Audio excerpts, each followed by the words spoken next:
नमस्कार दोस्तों, स्वागत है आपका कहानियाँ और कविताएं चैनल में। आज की कहानी है विदेश की पढ़ाई का घमंड। 65 वर्षीय बुजुर्ग महिला अस्पताल की दीवारों से खुद को टिकाने की कोशिश कर रही थी। तभी वार्ड बॉय ने बाहर आकर कहा, आप श्रीमती सुनंदा जी हैं? उस बूढ़ी स्त्री ने हाँ में सर हिलाते हुए कहा, हाँ, मैं ही सुनंदा हूँ। वार्ड बॉय ने सुनंदा जी को कमरे की ओर इशारा करते हुए कहा, जाइए, आपको आपके पति अंदर बुला रहे हैं। सुनंदा जी कमरे के अंदर आई तो देखा उनके पति के मुंह पर ऑक्सीजन मास्क लगा है। उनके पति राजेंद्र जी मास्क हटाते हुए बोले, क्या हुआ सुनंदा? रितेश नहीं आया? क्या तुमने उसे बताया नहीं कि मैं उसे कितना याद कर रहा हूँ? सुनंदा जी होठों पर फीकी मुस्कान लिए हुए बोली, आप भी ना हद करते हैं। ऐसे कैसे हो सकता है कि आपका बेटा आपको देखने ना आए? दरअसल जब वह आया था तो आप सो रहे थे। वह तो आपको जगाने ही वाला था। मैंने ही उसे मना कर दिया, क्योंकि बहुत दिनों बाद आपको इतनी गहरी नींद आई थी। अब जब वह दोबारा आएगा आप तब मिल लीजिएगा उससे। वह तो अपने ऑफिस से पूरे 1 हफ्ते की छुट्टी लेकर आया है, वह भी सिर्फ आपके लिए। अब आराम से मिलना अपने बेटे से। राजेंद्र जी थोड़ा नाराजगी जताते हुए बोले, तुम भी सुनंदा कभी कभी तो हद कर देती हो। अगर मैं उसके जगाने पर जाग भी जाता तो कौन सा पहाड़ टूट जाता। अरे, वैसे भी तो मैं पूरा दिन बिस्तर पर ही पड़ा रहता हूँ। अब तो अस्पताल में पड़े पड़े उदासी छाने लगी है। अब तुम यह बताओ कि मैं कब अपने घर जा पाऊंगा? डॉक्टर से कुछ बात हुई तुम्हारी? यह सुनकर सुनंदा जी कुछ देर के लिए खामोश रही। फिर राजेंद्र जी से बोली, आप चिंता क्यों करते हैं? आपको डिस्चार्ज कर दिया जाएगा। आप इतने परेशान और उदास मत होइए। राजेंद्र जी को तसल्ली देते हुए सुनंदा जी उनका हाथ पकड़कर बोली, और फिर पानी लेने के बहाने कमरे से बाहर निकलकर बेंच पर बैठकर सोचने लगी। अनेकों परेशानियों और जिंदगी की जद्दोजहद के बारे में सोचते हुए वह अपने अतीत की यादों में खो गई। दरअसल कभी सुनंदा जी अपने गांव की जाने माने रईस खानदान की बहू थी, और होती भी क्यों ना। उनके ससुर और पति गांव के बड़े ही इज्जतदार और सम्मानजनक व्यक्ति थे। शादी के 1 साल बाद राजेंद्र जी ने सरकारी नौकरी का पेपर निकाला और वह सरकारी नौकरी में नियुक्त हुए। गांव में उनके पति की इज्जत पहले से कई गुना बढ़ गई थी। लेकिन शादी के कई वर्षों बाद भी दोनों को माँ बाप बनने का सुख नहीं मिला, तो सुनंदा जी के ससुराल वालों ने राजेंद्र जी का दूसरा विवाह करवाने का फैसला लिया। इसके बाद सुनंदा जी पूरी तरह से टूट चुकी थी। बेचारी दिन रात ईश्वर से बस यही प्रार्थना करती थी कि हे ईश्वर, किसी तरह उनकी सूनी गोद भर दे। शादी के 10 साल बाद उन्होंने अपने बेटे रितेश का मुंह देखा। सभी माँ बाप की तरह उन्होंने भी अपने बेटे की हर ख्वाहिश को पूरा किया। किंतु कहते हैं ना, बुरा समय कभी बताकर नहीं आता। सुनंदा जी के सास ससुर अपनी बेटी के ससुराल उसके देवर की शादी में शामिल होने गए थे। घर लौटते समय उनकी कार का बहुत बड़ा एक्सीडेंट हो गया। हादसे में दोनों की जान तो बच गई, लेकिन कई महीनों अस्पताल में रहने के बाद उनकी सास शारीरिक रूप से तो ससुर मानसिक रूप से दुर्बल हो गए। उन दोनों के इलाज के लिए सुनंदा जी और उनके पति ने कोई कसर नहीं छोड़ी।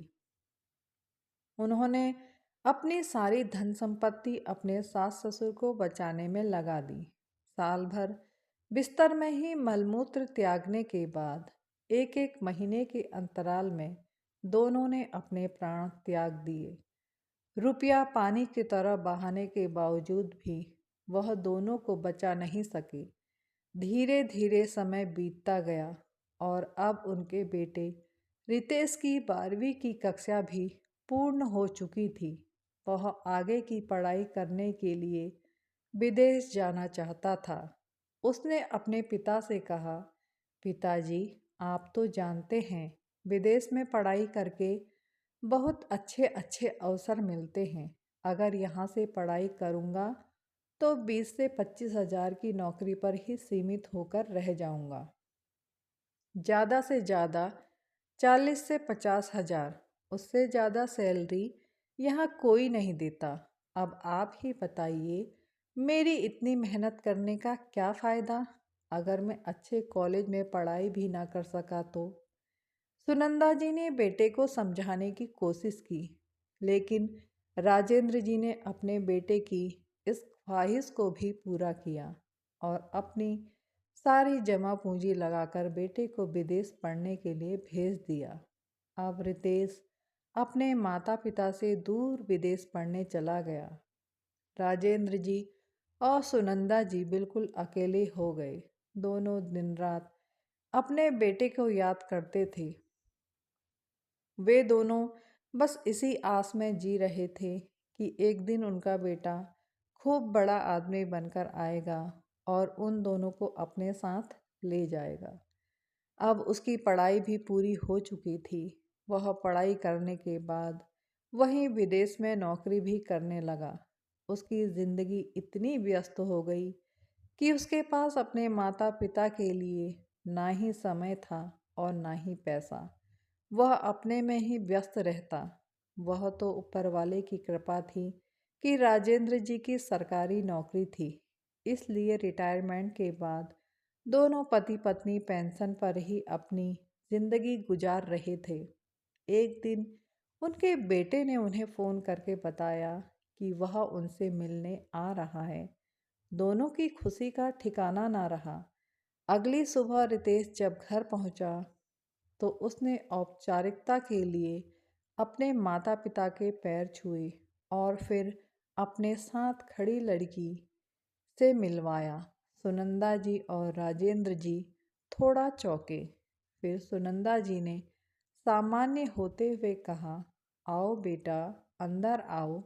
उन दोनों को फ्रेश होने के लिए कहकर सुनंदा जी और राजेंद्र जी अपने कमरे में चले आए और वहाँ बैठकर बातें कर रहे थे।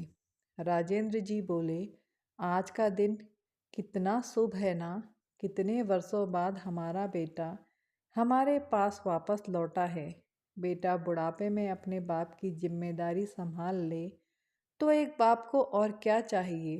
सुनंदा जी अपने बेटे के आने से खुश तो थी, लेकिन वह मन ही मन कुछ सोच रही थी और राजेंद्र जी से बोली, आपको शायद याद नहीं, आपका बेटा आखिरी बार तब आया था जब आपके रिटायरमेंट की पार्टी थी और तब भी हम इसी तरह खुश हो रहे थे, लेकिन वास्तव में वह हमारी खुशियों में शामिल होने नहीं बल्कि आपके रिटायरमेंट के पैसे लेने आया था। उस वक्त आपको जितने भी रुपए रिटायरमेंट से मिले थे आपने उसे थमा दिए थे और जब उसे वह पैसे मिल गए तो वह अगले ही दिन हमें छोड़कर विदेश चला गया था। तुम भी ना सुनंदा, दिन पर दिन सक्की होती जा रही हो। हमारा बेटा ऐसा नहीं कर सकता और वह औरों का जैसा नहीं है। वह बहुत अच्छा है। सुनंदा जी बोली, राजेंद्र जी, आप समझ नहीं रहे हैं। सबको अपनी औलाद अच्छी और सच्ची ही लगती है जब तक वह खुलकर अपने रंग नहीं दिखाती। और फिर आज के ज़माने में पैसा बहुत मायने रखता है और जिन लोगों के लिए रिश्ते मायने रखते हैं वह लोग कुछ और अलग होते हैं। मुझे एहसास हो रहा है कि हमारा बेटा वैसा नहीं है। तुम भी ना सुनंदा, खामखा ही ज़्यादा सोच विचार करती हो। ऐसा कुछ नहीं है। हमारा बेटा हमसे बहुत प्यार करता है। तुम यह बेसिर पैर की बातें अपने दिमाग से निकाल दो और चलो बच्चों के लिए चाय नाश्ते की तैयारी करो। सुनंदा जी ने चाय नाश्ता तैयार किया। सबने मिलकर चाय नाश्ता किया। उसके बाद सुनंदा जी ने बेटे के साथ आई हुई लड़की को गेस्ट रूम में आराम करने के लिए कहा और रितेश अपने कमरे में आराम करने चला गया। सुनंदा जी और राजेंद्र जी ने मिलकर रात के खाने की तैयारी शुरू कर दी। आज दोनों ने मिलकर अनेक प्रकार के स्वादिष्ट व्यंजन बनाए थे और अपने बेटे को खाने के लिए बुलाया। रितेश अपनी विदेशी दोस्त के साथ खाने के लिए आया और खाना खाने के बाद सुनंदा जी और राजेंद्र जी से कहा, मम्मा पापा, मुझे आप दोनों से बहुत ज़रूरी बात करनी है। सुनंदा जी बोली, तुम्हें क्या ज़रूरी बात करनी है रितेश?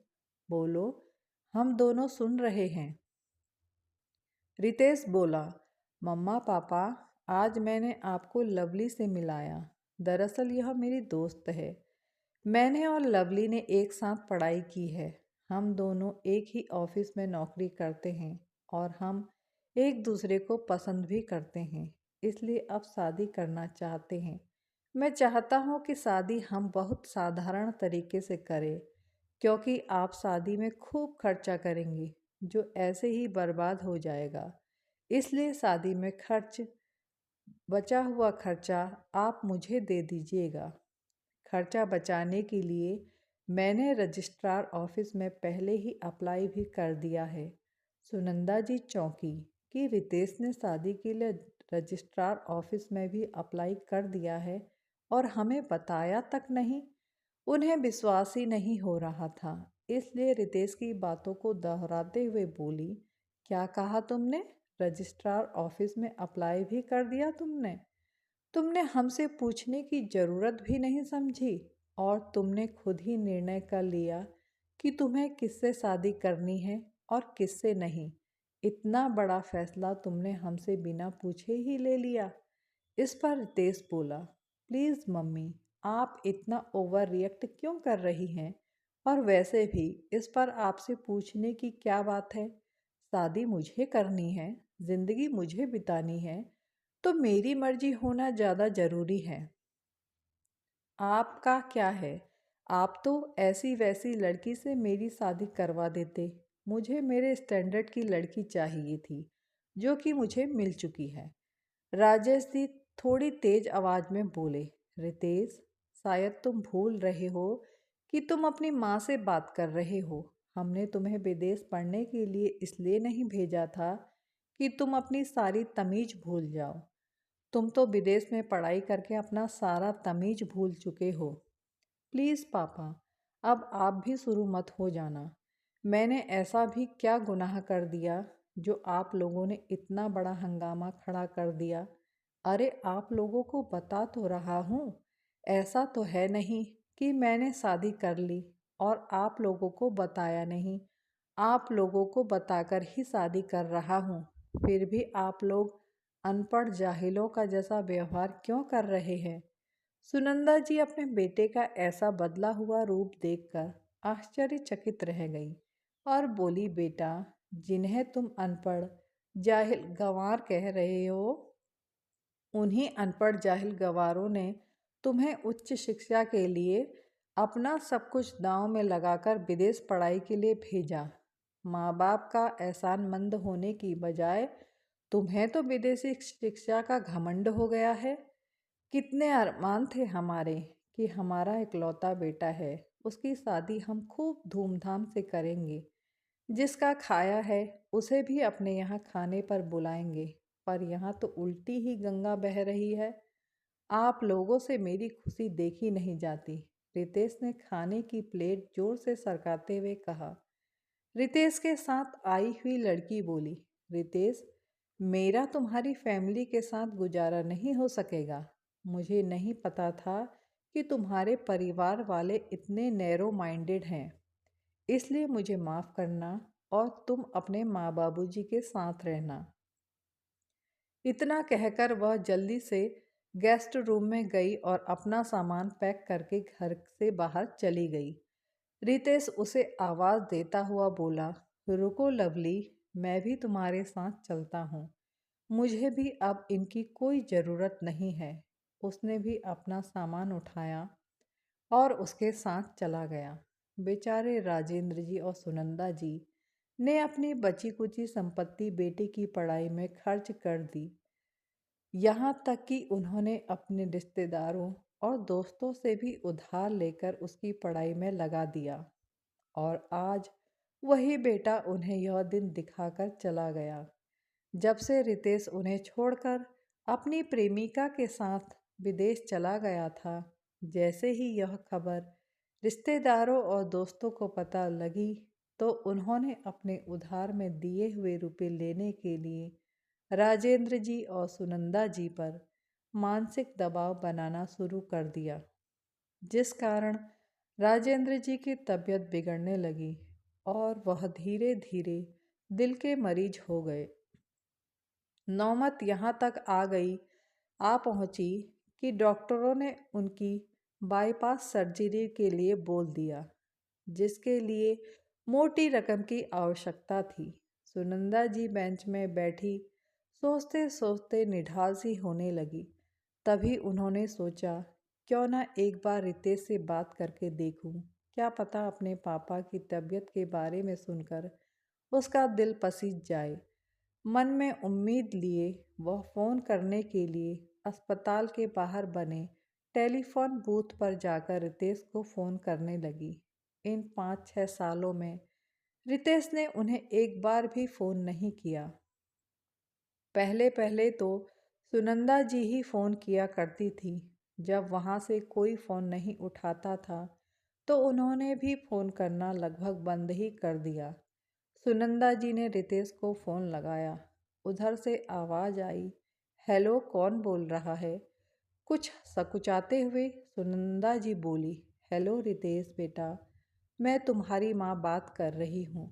रितेश, कहिए कैसे फ़ोन किया?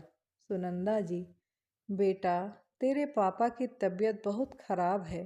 रितेश, तो इसमें मैं क्या कर सकता हूँ?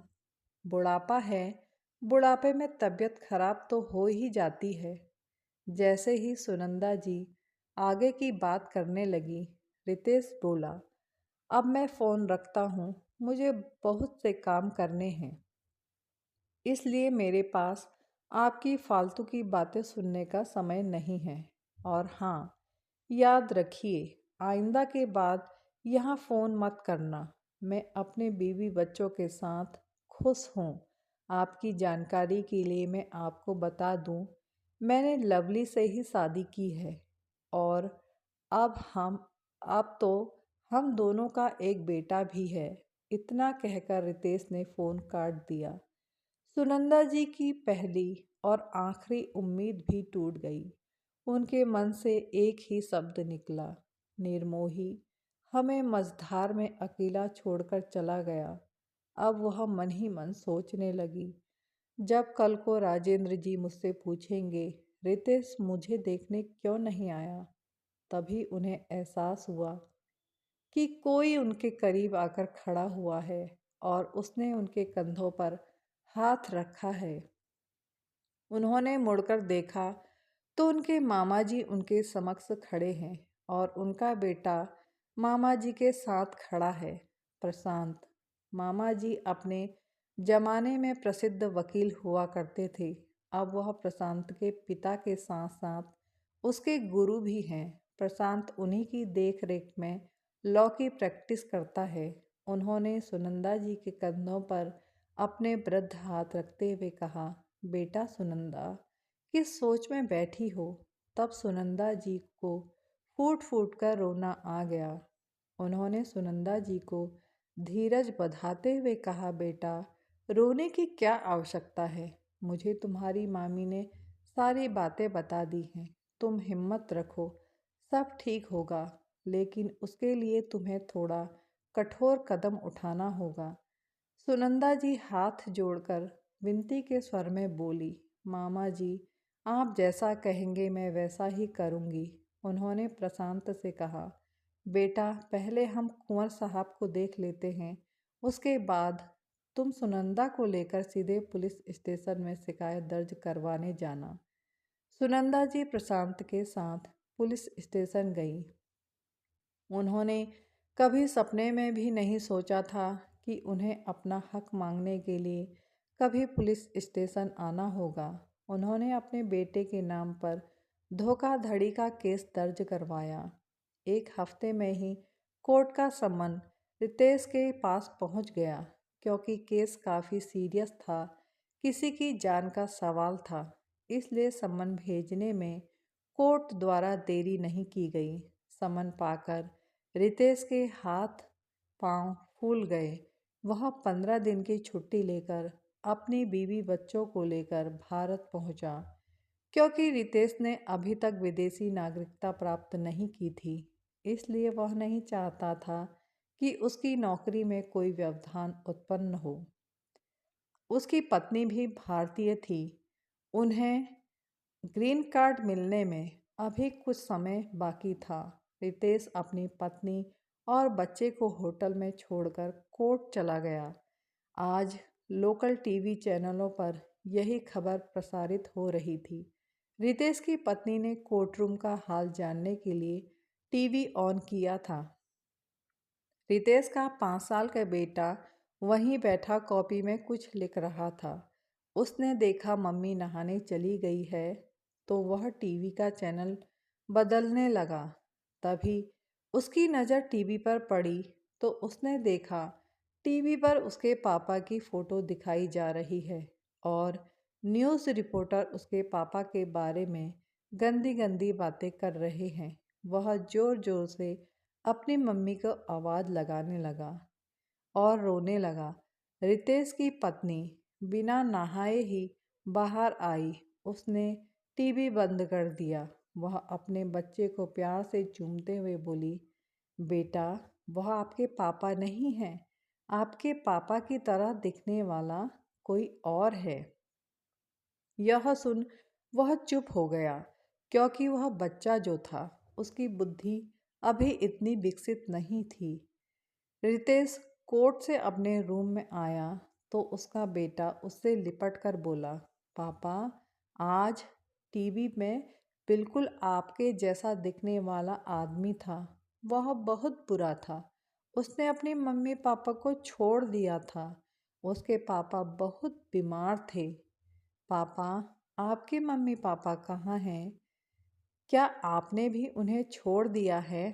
अपने बेटे के मुंह से ऐसी बातें सुनकर रितेश को बहुत पछतावा हुआ। उसकी आंखों के सामने कोर्ट रूम का वह दृश्य तैर गया, जहां उसकी माँ जज से रोते हुए फरियाद कर रही थी कि जज साहब, मुझे मेरे पति के रिटायरमेंट का पैसा वापस दिलवा दीजिए, जिससे मैं अपने बीमार पति का इलाज करवा सकूं। उसे अपने आप पर ग्लानि हुई और उसका सोया हुआ ज़मीर जागा। दूसरे दिन कोर्ट का फैसला आने वाला था। वह कोर्ट गया और उसने भरी सभा में अपनी माँ के पैर पकड़ लिए। उसने जज के सामने वादा किया कि वह अपने पापा के रिटायरमेंट के पैसे वापस कर देगा और साथ ही उनकी सर्जरी भी करवाएगा, साथ ही उनके अच्छे से देखभाल करेगा। यह दृश्य देखकर सभा में उपस्थित सभी लोगों की आंखों में आंसू आ गए। सुनंदा जी की आंखों में आज खुशी के आंसू थे। वह रितेश को लेकर सीधे अस्पताल पहुंची, जहां रितेश ने अपने पिता के पैर छुए और उनका आशीर्वाद लिया। राजेंद्र जी की आंखें बेटे को देखकर तृप्त हो गई। वह मन ही मन बहुत खुश हुए और बोले, बेटा, अब मैं बहुत जल्दी ठीक हो जाऊंगा। तुम जो आ गए हो। रितेश ने अपने पिता का इलाज करवाया और उनकी खूब सेवा की।